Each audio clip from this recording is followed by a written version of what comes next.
Orang-orang yang menjaga salat, yang bertakwa kepada Allah, dia akan diberikan rezeki dari jalur yang tidak disangka-sangka. Jadi jangan khawatir ketika kita bertakwa, kita beriman dan berusaha kepada Allah, maka kita akan diberikan rezeki dari jalur yang tidak disangka-sangka.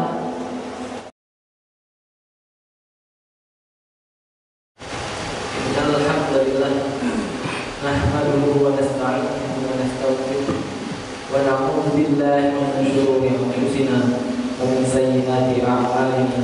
Man yahdihillahu fala mudilla lahu wa man yudlil fala hadiya lahu. Asyhadu an la ilaha illallah wa asyhadu anna Muhammadan 'abduhu wa rasuluh.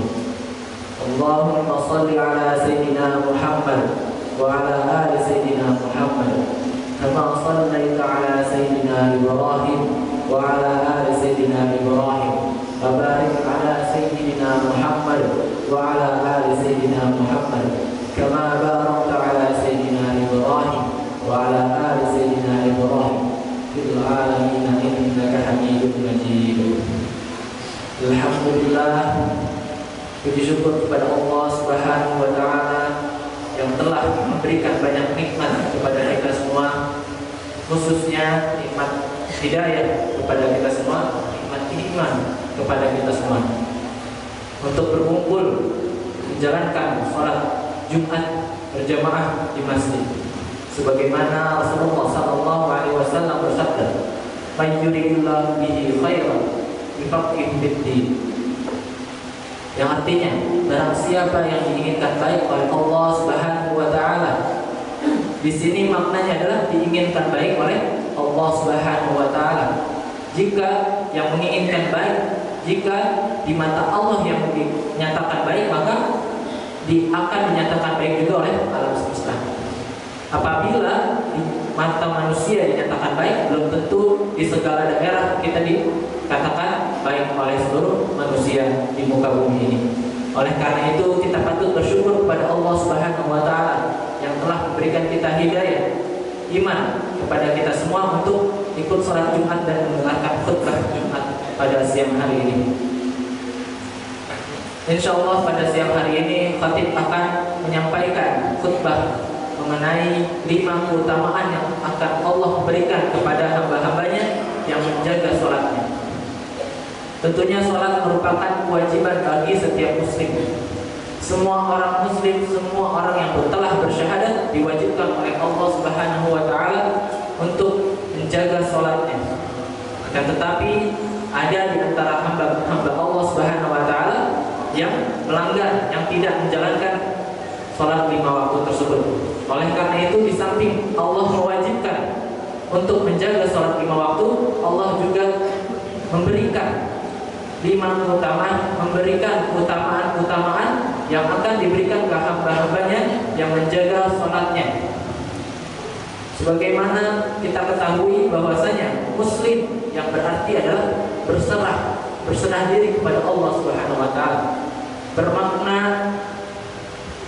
mengikuti apapun yang Allah perintahkan, mengikuti apapun yang Allah telah larang untuk kita semua, khususnya kita yang telah bersyahadat, yang telah menyatakan bahwasanya tiada Tuhan selain Allah dan Muhammad Rasul Allah Subhanahu wa taala.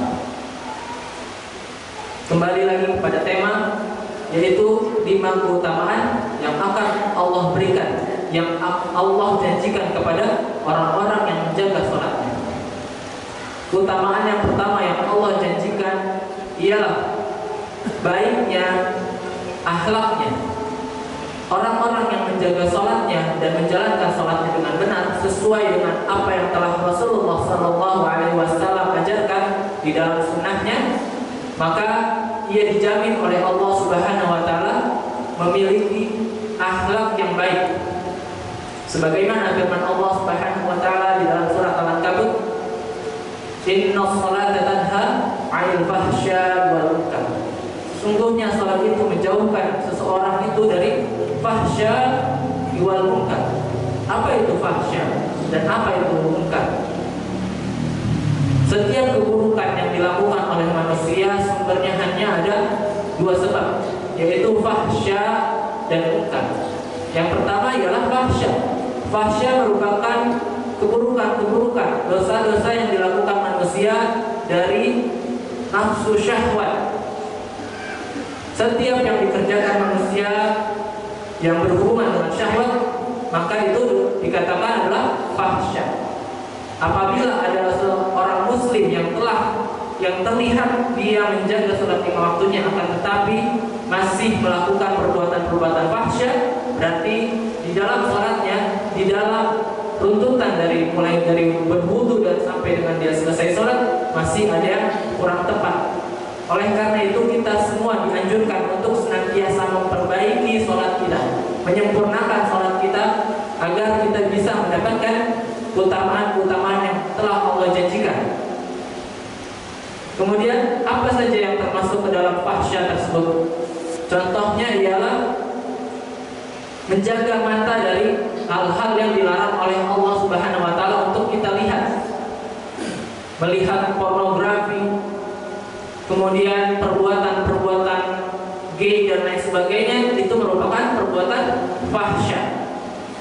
Kalau kita lihat orang-orang yang berbuat hal-hal demikian, kebanyakan mereka yang tidak menjaga sholat 5 waktunya.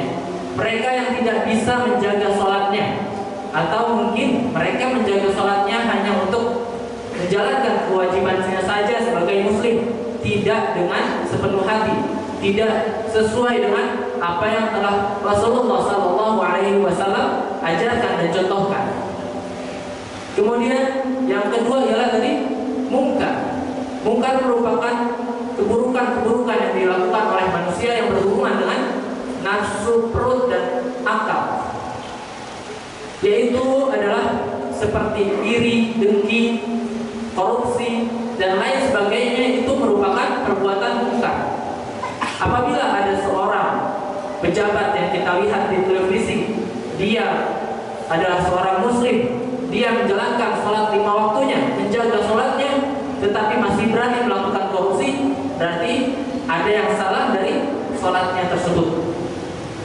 Oleh karena itu, kita semua patut untuk terus belajar. Jangan mudah merasa puas dengan ilmu yang telah kita miliki saat ini, karena kita dianjurkan untuk terus menuntut ilmu hingga akhir hayat.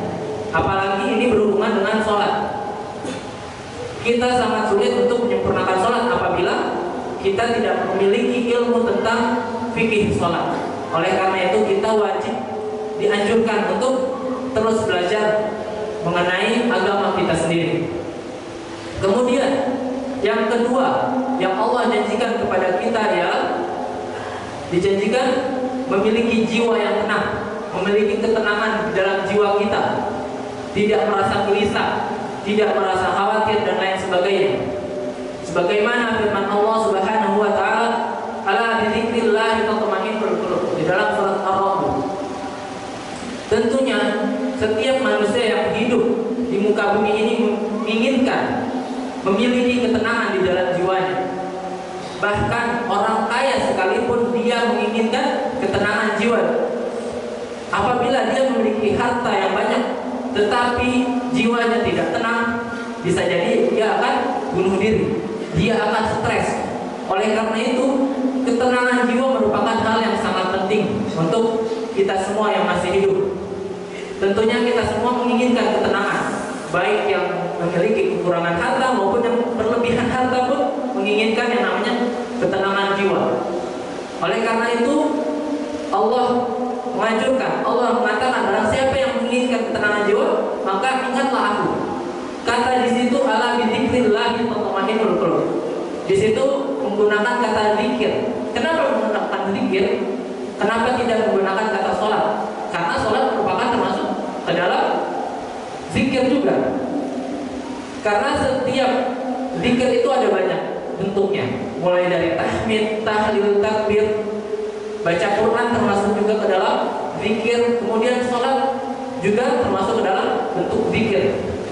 Sholat merupakan zikir yang tertinggi dibandingkan zikir-zikir lainnya. Kenapa demikian?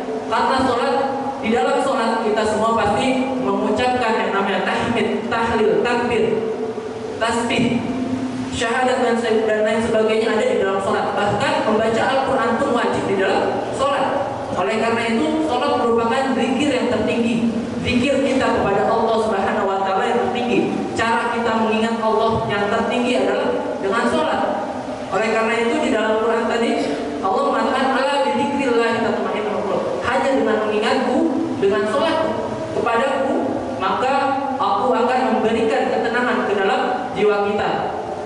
Di zaman para sahabat, di zaman Rasulullah SAW, sahabat itu sahabat mengatakan sholat itu adalah sebuah waktu untuk istirahat, karena dengan sholat itu dia mendapatkan ketenangan. Kalau kebanyakan dari kita ketika mendengar azan saat ini merasa terganggu, merasa terusik karena sedang melakukan aktivitas duniawi. Padahal seharusnya kebalik. Seharusnya ketika kita mendengar azan kita merasakan kesenangan, karena dengan kita berzikir kepada Allah, dengan kita sholat kepada Allah, maka kita akan mendapatkan ketenangan di dalam jiwa kita.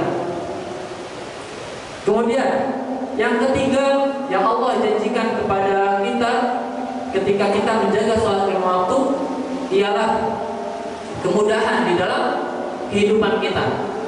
Baik itu kemudahan dalam menyelesaikan segala urusan kita, menyelesaikan segala ujian yang Allah berikan kepada kita, maupun kemudahan dalam hal rezeki. Sebagaimana Allah berfirman dalam surat At-Talaq, "Wa may yattaqillaha yaj'al lahu makhraja wa yarzuqhu min haitsu la yahtasib." Wa may yattaqillaha yaj'al lahu makhraja.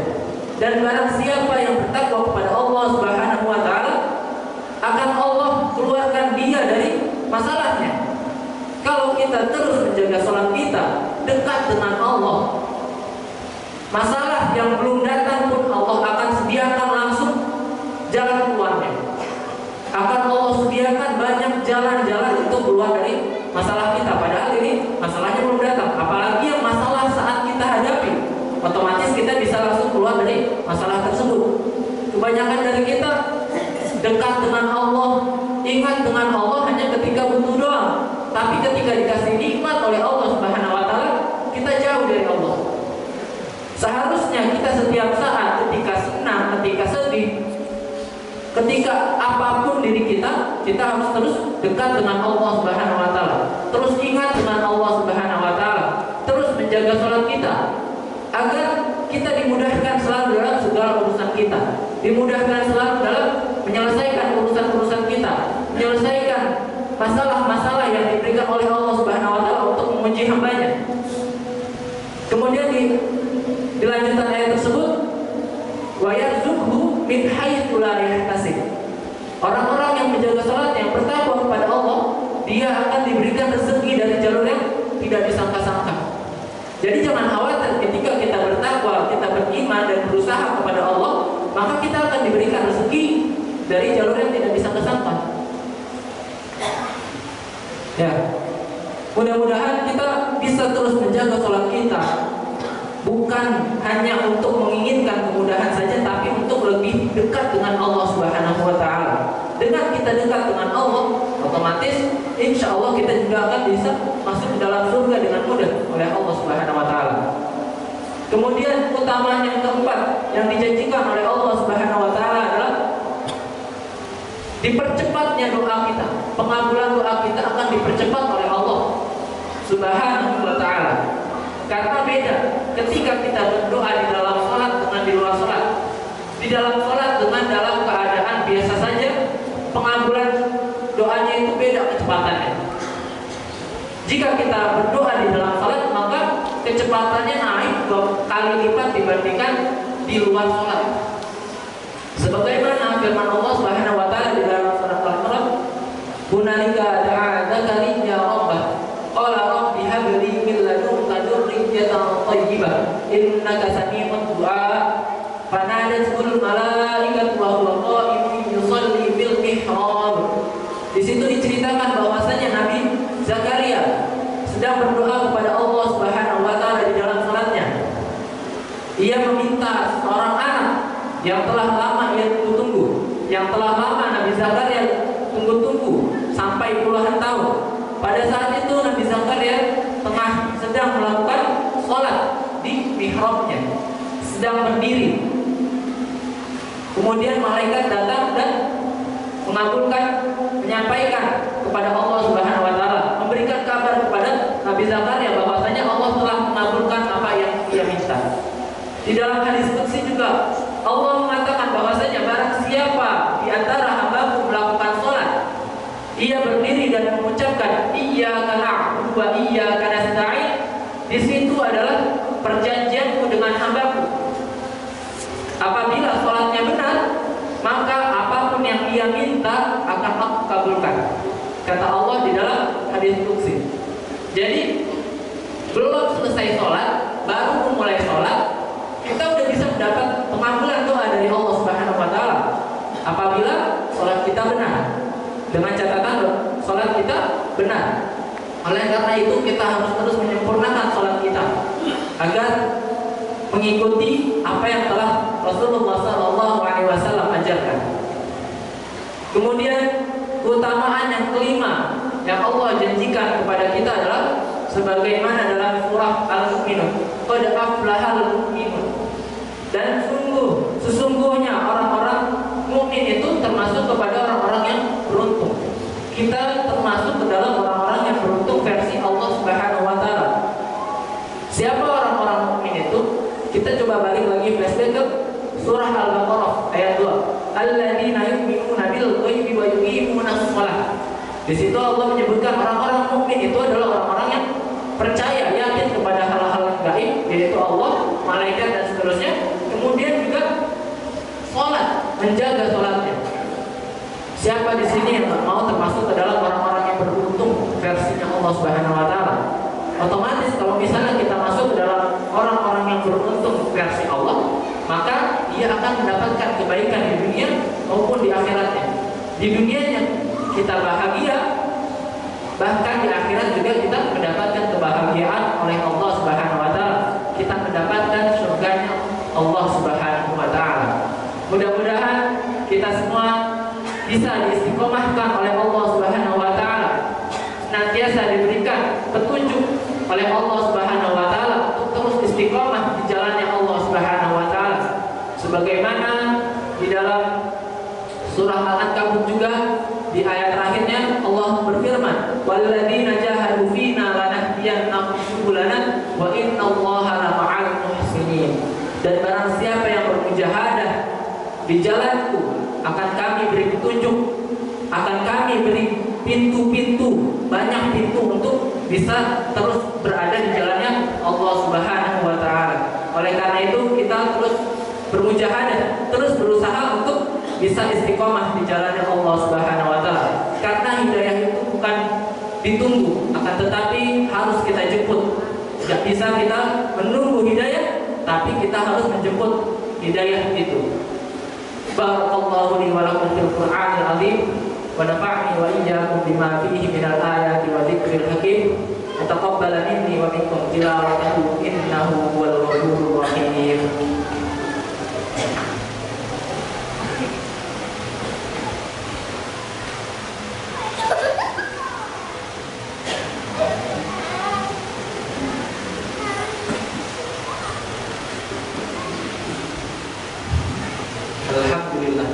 Alhamdulillahirabbil alamin. Wassalatu wassalamu ala asyrofil anbiya'i wal mursalin wa ala alihi wa ashabihi ajma'in. Amma ba'du. Asyhadu an la ilaha illallah wahdahu la syarika lah wa asyhadu anna Muhammadan 'abduhu wa rasuluh. Allahumma shalli ala sayyidina Muhammad wa ala ali sayyidina Muhammad kama shallaita ala sayyidina Ibrahim wa ala ali sayyidina Ibrahim wa barik ala sayyidina Muhammad wa ala ali sayyidina Muhammad kama barakta ala sayyidina Ibrahim wa ala ali sayyidina Ibrahim fil alamin innaka Hamidum Majid. Qala Allah ta'ala fil Qur'anil azim, a'udzu billahi minasyaitonir rajim. Bismillahirrahmanirrahim. Ya ayyuhalladzina amanu taqullaha haqqa tuqatih wa la tamutunna illa wa antum muslimun. Bismillahirrahmanirrahim. Allahumma ighfir lil muslimina wal muslimat wal mu'minina wal mu'minat al ahya'i wal amwat innaka sami'un qaribun mujibud da'wat wa ya qadiyal hajat. Allahumma ighfir lana rabbana wa liwalidayna warhamna kama rabbayana shaghira. Rabbana zalamna anfusana wa illam taghfir lana wa tarhamna lanakunanna minal khasirin. Allahumma ihdina wa saddidna. Allahumma faqihna fid-din wa 'allimna ta'wil. Allahumma inni a'udzubika min ilmin la yanfa' wa min qalbin la yakhsha wa min nafsin la tashba wa min du'a'in la yusma'. Allahumma ij'alna wa awladana wa ahlana lil-Qur'an haqqan. Rabbana hab lana min azwajina wa dhurriyyatina qurrata a'yun waj'alna lil muttaqina imama. Allahumma inna na'udzubika min ilmin la yanfa' wa min qalbin la yakhsha wa min nafsin la tashba wa min du'a'in la yasma'. Allahumma inna nas'aluka salamatan fid din wa 'afiyatan fil jasad wa ziyadatan fil 'ilm wa barakatan fil rizq wa taubatan qabla al-maut wa rahmatan 'inda al-maut wa maghfiratan ba'da al-maut.